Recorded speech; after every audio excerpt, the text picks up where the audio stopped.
All right, so for most of you all, fall is like right around the corner. So for a lot of you all are kind of transitioning from like your more sort of citrus heavy, fresh scents, more so kind of into those sort of sweeter, more ambery, possibly more vanilla heavy sort of scents. All right, so what I have here today is a top 15 list of fall fragrances that I have here that I intend to wear a lot, once it starts to get to, that little sort of cooler temperatures, but not quite winter. So let's go ahead and get started with the list. The first fragrance that we're going to go with on this list is Lattafa's Asad. All right. So Asad, this is going to be Lattafa's sort of take on Dior Sauvage Elixir.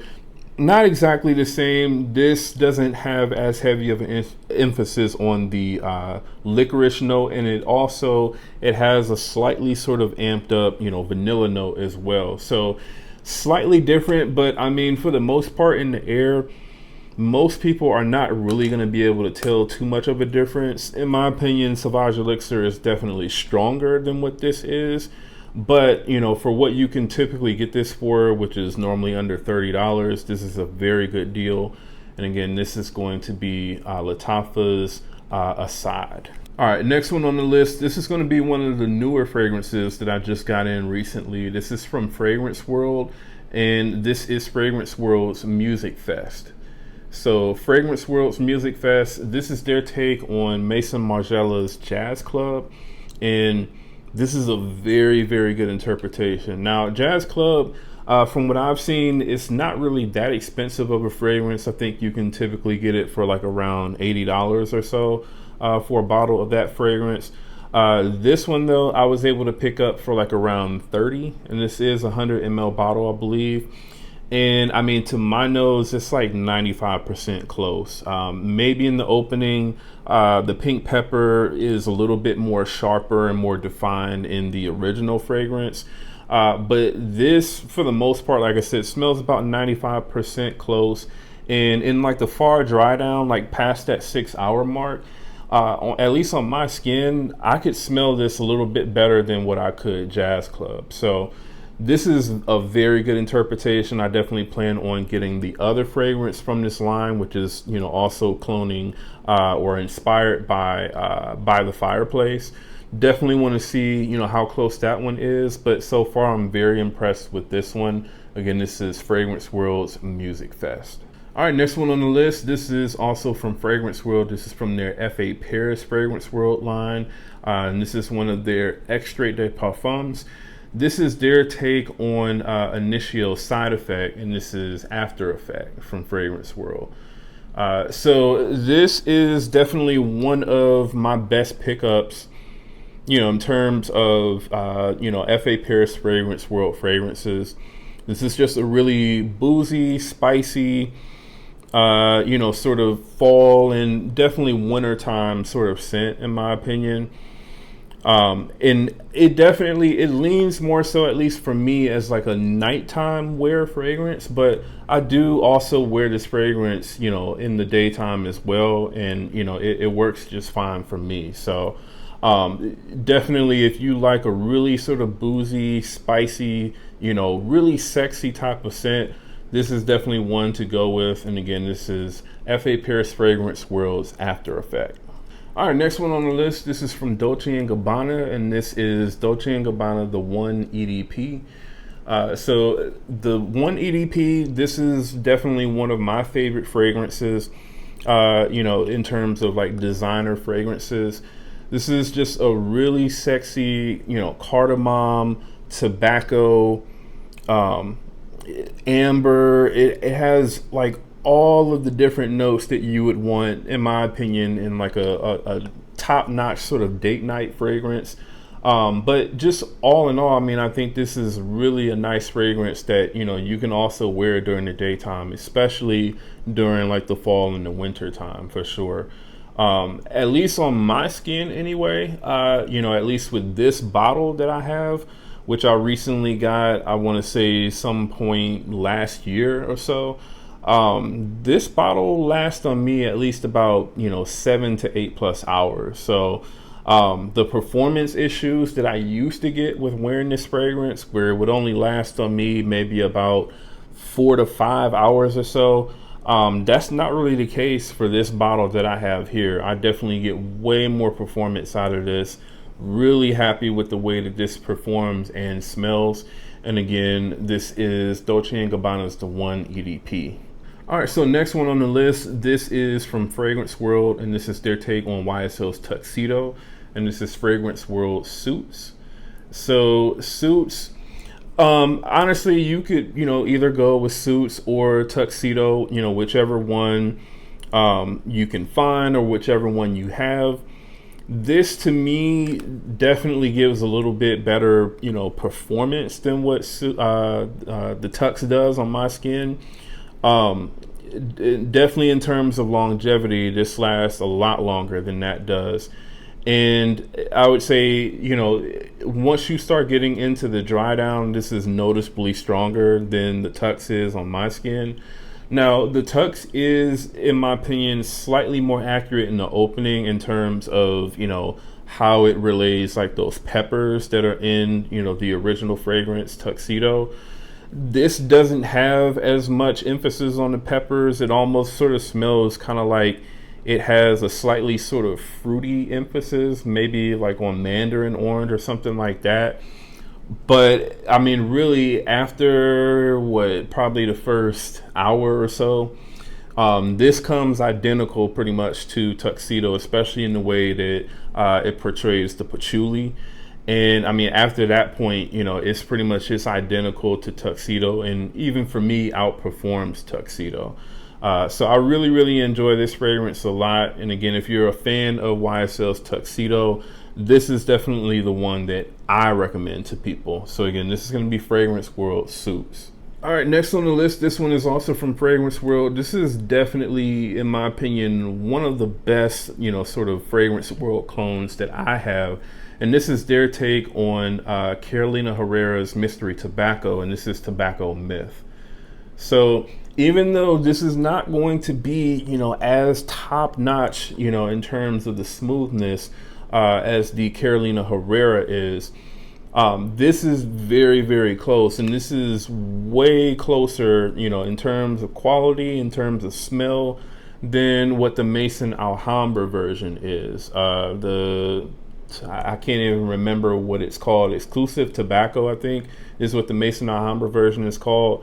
That one is still a decent interpretation of Mystery Tobacco, but once you smell this fragrance, and you smell it side by side with the Maison Alhambra version, you can clearly see there's a night and day difference between this and the Maison Alhambra version.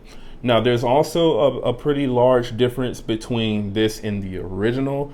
The original is just unmatched when it comes to how smooth that fragrance is. But this does come very close, and it does also perform very well. So this is going to be like this is pretty much in the same vein as something like Carlisle, where it's like tobacco, a slight sort of citrusy opening as well. It's kind of earthy. It's just a grown man sort of fragrance, and I really, really enjoy this, especially for the fall and the winter time. The performance on this is going to be 8+ hours easily, and it does give you pretty good projection as well. So again, if you're looking for the best mystery tobacco clone, in my opinion, this is definitely the one. And again, this is Tobacco Myth from Fragrance World. All right, so another one from Fragrance World. This is a part of their F.A. Paris Fragrance World line, and this is their take on BDK's Gris Charnel, the EDP, and this is Francique 63.55. So this is like a blast of cardamom up top, cardamom, fig, some tea. Just, a really, really beautiful fragrance. Very unisex. The EDP version, you could maybe say slightly leans on the feminine side. In my opinion, it's a pretty unisex scent. But definitely, I think the extrait version, which is not what this is cloning, that definitely, the way that it does the cardamom is very aggressive in that fragrance, and that one is definitely more masculine leaning for sure. I do actually like this version of it, the EDP version. This to me is just a really well balanced sort of, again, tea, fig, and cardamom fragrance. Those are like the main sort of, notes that I pick up on within this fragrance. You do also get like a slightly sort of coconutty sort of smell from this fragrance as well, kind of in the background. I don't believe coconut is one of the notes in this fragrance, but that's the way that the fragrance kind of comes off at times. But yeah, man, again, this is a very good interpretation of Gris Charnel. Definitely I would say, 95% close for the most part. And the performance is also very good on this as well. I easily get, 7 to 8 plus hours when wearing this fragrance. So if you're looking for a cheap alternative to Gris Charnel, I definitely recommend this one. I haven't smelled the Lattafa Liam Gray, so I can't really say, how that one compares to this, but this is definitely the one that I, recommend to people. So again, this is going to be Francique 63.55 from Fragrance World. All right, next on the list, this is from Paris Corner, and this is Paris Corner's Mawj Appletini. This is their take on Apple Brandy on the Rocks by Kayaan. This is going to be more of sort of like a Apple Brandy on the Rocks twist. So it's not going to be as sort of thick and dense and sweet as, what the Apple Brandy on the Rocks is. This to me is going to be a slightly more sort of fresher, more aromatic sort of version of Apple Brandy on the Rocks, which, makes this one to me a little bit more sort of versatile, and I think even more mass appealing. It allows this fragrance to perform a lot better than what Apple Brandy on the Rocks does, at least for me. That fragrance is a very sort of close to your skin sort of scent, on my skin anyway. But when I wear this fragrance, this definitely pushes out at least twice as much as what Apple Brandy on the Rocks does. So if you like a really, really sort of fresh apple with, I would say, like some, slightly sort of boozy undertones, I believe it's like rum and cognac maybe that are in this particular fragrance. And then you've got like a sort of, vanilla as like the backbone of the fragrance, then you'll like this. I think that this is definitely completely unisex. So definitely, a man or a woman can pull this off easily. And again, I recommend this at least over the original fragrance. So again, this is going to be Paris Corner's Mawj Appletini. All right, next one on the list, this is from the house of Joe Milano, and this is Game of Spades Wildcard from Joe Milano. So if you are somebody who really, really loves Bond Number 9 Lafayette Street and you don't have Bond Number 9 money, then I would absolutely recommend just picking this fragrance up. This is, for the most part, the same juice, just in a different bottle, and for a way lower cost. So this is going to be, in terms of clones, a little bit higher up on the scale in terms of cost. This is going to run you normally with shipping like right around $70 or $70+ with, shipping and taxes and everything included. But it's very much worth it in my opinion. This is like 98% close pretty much to Lafayette Street, and it actually performs better. So it gives you better longevity, at least on my skin. This is easily a 8+ hour fragrance on me, whereas the Bond Number 9 fragrance is not so much a 8+ hour fragrance. All right, so I would say with this being that close to the original and giving you, really, really good performance, I really don't see a need to, buy the original fragrance unless you're just a collector of Bond Number 9 fragrances. So again, definitely recommend Game of Spades Wildcard from Joe Milano. All right, next one on the list, this is from the house of Al-Wataniya, and this is Al-Wataniya's Kayaan Classic. So Kayaan Classic, this is their take on Dior Homme Intense, and this is a slightly more intense version of Dior Homme Intense. This is another one of those fragrances that is pretty close to the original. Definitely, 95% plus close to the original fragrance. Gives you really, really good performance. Definitely going to be 8+ hours on this fragrance. And this is just a really sort of, powdery iris fragrance. That's definitely, date night, I would say worthy for sure. But I do also feel like you can wear this fragrance with no problem in the daytime as well. All right. Especially again, during that fall and winter time, sort of season. Even during the spring, I would say, you could definitely wear this fragrance. Summertime, you could wear this fragrance, but I would say only in more sort of moderate climates at night is where I would, tend to wear this particular fragrance at night. But this is a very, very good fragrance. Definitely one of those sort of grown man, sort of sexy types of scents, that I would say you probably want to more so kind of dress this fragrance up a little bit more, or, maybe wear it to like more sort of formal events. But you can also still wear it casually just fine. All right. So again, this is going to be Appletini's Kayaan Classic. All right, so next on the list, this is from the House of Bath and Body Works, and this is Mahogany Woods. So as soon as I saw that my Bath and Body Works were, I guess, reselling this fragrance, I went ahead and picked it up, and I haven't seen it in stock since. I was actually able to pick this fragrance up for pretty cheap. I believe it was like around $22 or something like that, which I know whatever the price for this was, it was actually less than what Hardwood from Fragrance World was going for. And this to me does smell slightly better than what Hardwood does. Just in terms of how the vanilla comes across in this fragrance, definitely think it punches out a little bit more than what it does in Hardwood. And this is just like a really sort of ambery, slightly kind of boozy, woody, vanillic type of scent, really cozy smelling, really sexy, definitely good for the fall and the winter time for sure. And I mean, I would say if you can find a bottle of this and it's not going for like a stupid price, then definitely pick it up, because I'm not sure if that was like a limited time run where they were selling the fragrance and they're probably not going to sell it for like another 10 years or something like that. I don't know, but this fragrance for sure is definitely, it's worth the $22 for sure that I paid for it. All right. So again, this is going to be Mahogany Woods from Bath and Body Works. And next on the list, this is also from F.A. Paris Fragrance World, and this is their take on PDM's Altair.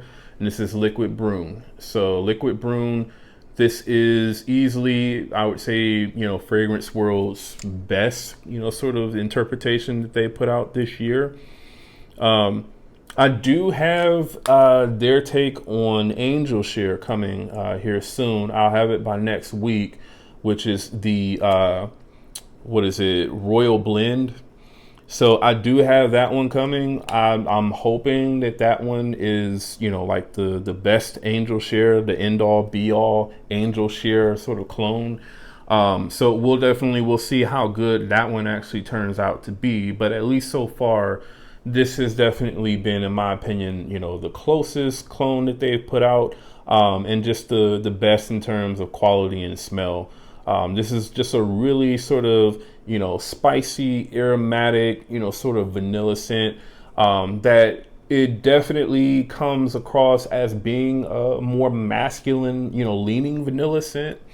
But definitely it is still, in my opinion, very much unisex. So, definitely women can absolutely wear this fragrance with no problem, and it's not going to smell super masculine on them, in my opinion, because the spices in this fragrance are not so much heavy that, they smell like a men's cologne, to a woman. So again, I recommend this to anybody that's looking for a solid vanilla fragrance. Again, this is Liquid Brun from F.A. Paris Fragrance World. All right, so next one on the list, this is from Paris Corner, and this is a part of their Killer Oud line. This is Nights of Arabia from Paris Corner, and this is their take on Byredo's Black Saffron. So This is more of a twist on Black Saffron. This isn't like exactly the same. This to me is definitely a lot fruitier. Like in the opening, it definitely has a heavier emphasis on like that black currant note, which I do actually enjoy. And to me, the leather is tuned down, in my opinion, in this fragrance. Those are like the two main things about this that I really do prefer over the original Black Saffron. Black Saffron from Byredo, to me, I mean, it's an okay fragrance, but it's not a fragrance like when I smelled the sample of it that I was like, oh, I need to go out and buy a bottle of this. I'm definitely happy with the way that this one smells for sure. Like I said, it has a lesser emphasis on the leather note and a higher emphasis on the black currant, especially in the opening, which gives it a slightly less sort of serious type of vibe to the fragrance. So I do enjoy that about this one, and the performance on it is also pretty good as well. Definitely get at least about 7 to 8 plus hours with this fragrance. And again, this is Killer Oud Nights of Arabia from Paris Corner. All right, so next one on the list, this is Miraj Absolu from FA Paris Fragrance World. And this is going to be their higher end Leighton Exclusive clone. And this is also extremely close to Leighton Exclusive. I would say at least about 90 to 95% close for the most part, to Leighton Exclusive. And this one is, I mean, I could easily put, a Leighton clone on this list as well, like, Dusk from the Woods collection. I just chose to just do one of them. And, again, this is the one that I went ahead and chose. This is going to be a lot more sort of woodier version of Leighton, a lot more woodier, in my opinion, less sweet, and more sort of aromatic. In my opinion, Leighton is a little bit more denser, the original one is, than, what the Leighton Exclusive sort of scent profile is. So that I definitely think lends well, especially for like the fall time where it hasn't gotten like, extremely cool yet, or, really, really cold, but it's not like super hot anymore either. All right. So this one also lasts a very good time on me as well. Right now I'm looking at, about 7 to 8 hours for the most part. So pretty decent performance on this. I'm sure the performance will only get better as it sort of maturates. But again, this is going to be FA Paris Fragrance World's Miraj Absolu. And then the last one on the list, this is from one of my favorite sort of niche houses, and this is Initio's Rehab. So Initio's Rehab, this is, in my opinion, just a really kind of like therapeutic sort of scent. This is a heavy dose of lavender. It sort of smells like Spice Bomb, especially when you first spray it on. It does kind of have like that sort of spicy sort of Spice Bomb opening. But, as it starts to dry down, you get like this really fresh, but yet at the same time kind of sweet lavender, mixed with, like sandalwood and stuff like that. That kind of gives the fragrance a sort of creaminess to it. And then this fragrance also lasts a very long time on me. I easily get over 12 hours with this fragrance. So this is definitely one of the fragrances that when I initially smelled it years ago through a sample, was definitely in love with the way that this smelled. And so I was definitely like, hey, at some point I have to get a bottle of this fragrance. So eventually I did. And again, this is going to be Initio's Rehab. So that's the list, man. That is my top 15 list of fall fragrances. Definitely let me know what you all thought about this list. Let me know if you have most of, or if not all of these fragrances on the list. And if so, what do you all think about the fragrances on the list? All right. So also, if you're brand new to the channel, do me a favor, go ahead and subscribe. And again, that's Jamar from Vegas Scents. I'll see you all in the next video.